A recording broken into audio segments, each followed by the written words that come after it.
All right, welcome to your weekly recap from your friends here at dot.LA. I'm Kelly O'Grady, dot.LA's chief host and correspondent. We are obsessed with everything LA tech, media, and startup news, so if you are too, you're in the right place. We survived in the week of quarantine somehow, and what a week it was. We had a rant from Elon Musk threatening to move Tesla and SpaceX out of California to resume production. President Trump jumped in on Twitter in agreement, and we even had Joe Biden on Snapchat promoting his campaign. At this point, all bets are off when it comes to the pandemic world. Word also came down this week that the stay-at-home orders for LA will likely stay in effect for another 3 months. So work-from-home life will continue to be the norm for the foreseeable future, but at least the dogs at home are living their best lives.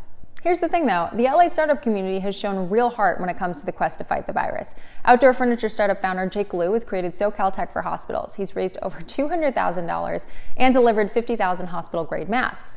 He's enlisted some of the most well-known startups to pitch in and is looking to up the ante with the region's tech community to do good beyond the pandemic. All right, the coronavirus came here on a plane, and UVC light machine Germ Falcon promises to stop it in the skies. Dimer UVC Innovations created the device 7 years ago specifically to sanitize airplanes with UVC rays, a common method of sanitization in hospitals. Now it's actually starting to catch on. They're in serious talks with US and international airlines as well as ground service providers to manufacture these machines with COVID all but stopping air travel. For more from Rachel Urenga on either of these stories, check out the links below. And on to some tech news. Is Netflix an LA company now? Square footage points to yes. In the next few years, it will lay claim to as big a footprint in LA as Disney and have twice the space that it does in the Bay Area. According to an analysis compiled by Hello Office for dot.LA, the so-called FANG companies, Facebook, Apple, Amazon, Netflix, Google, plus Hulu, will occupy 10% of all commercial real estate on the West Side by 2023. Pretty big, huh? Pandemic will delay office expansion, but likely not diminish it, as the crisis is expected to make tech giants even more dominant and speed up a strategic shift with the rise of streaming.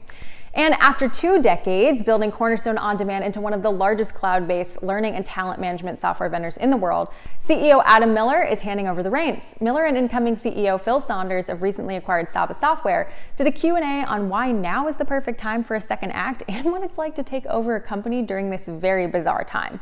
For more from Ben Bergman on either of these stories, check out the links below. Over in media, we saw some ups and downs this week. On the positive side, the gaming industry is continuing to soar, and Esports One is staking its claim on the dynamic esports market by providing fans a tech-enabled fantasy sports platform.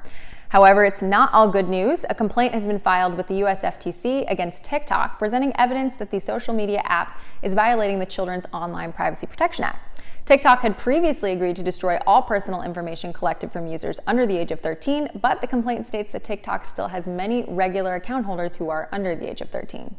And finally, Hollywood has been hit hard by the stay-at-home orders. With production at a standstill, more than 14,000 workers in the entertainment industry have been laid off or furloughed, according to state filings. The April and May records reflect only a sliver of the job losses in entertainment, but they provide a window into just how widespread the pain has been. The industry not only defines Los Angeles in the national imagination, but it fuels about a quarter of the region's economy. For more on media from Sam Blake, assisted this week by Tammy Abdullah and Rachel Urenga, check out the links below. That wraps up our weekly recap. For more details on these stories, more news this week, and to learn more about the virtual events we're hosting, visit us on our website, sign up for our newsletter, and don't forget to follow us on social media for my daily digest of the day's top headlines.